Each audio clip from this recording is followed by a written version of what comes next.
सरकार ने ये स्वीकार किया संसद में कि चीन स्थित AIIB Asian infrastructure investment bank से सरकार ने मई 8 को $500 मिलियन का पहला इंस्टॉलमेंट ली लोन की और 19 जून को $750 मिलियन की दूसरी किश्त ली। 8 मई को आप में से कई साथी लगातार रिपोर्ट कर रहे थे कि किस तरह से चीन हमारी सीमाओं में घुसपैठ कर रहा है।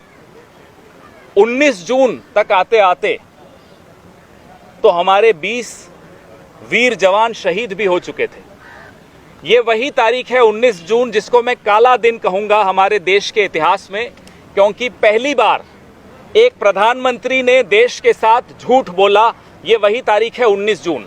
ना केवल चीन को 19 जून को प्रधानमंत्री ने क्लीन चिट दी, बल्कि 19 जून को चीन स्थित बीजिंग स्थित एशियन इंफ्रास्ट्रक्चर इन्वेस्टमेंट बैंक से पैसे भी लिए।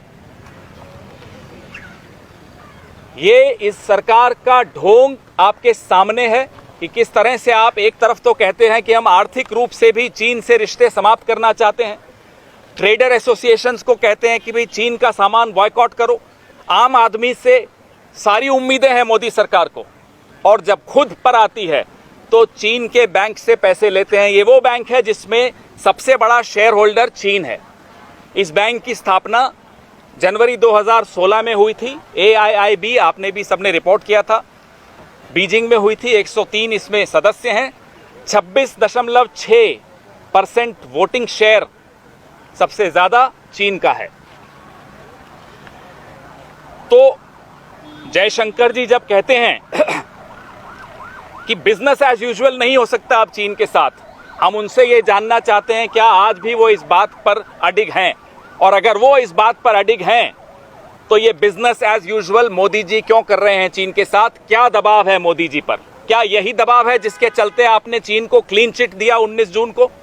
क्या यही दबाव है जिसके चलते आप चीन के बैंक से पैसे लिए जा रहे हो? क्या यही दबाव है जिसकी वजह से आप PM केयर्स में चीन की कंपनियों से पैसा लेते हो और उजागर भी करना पसंद नहीं करते?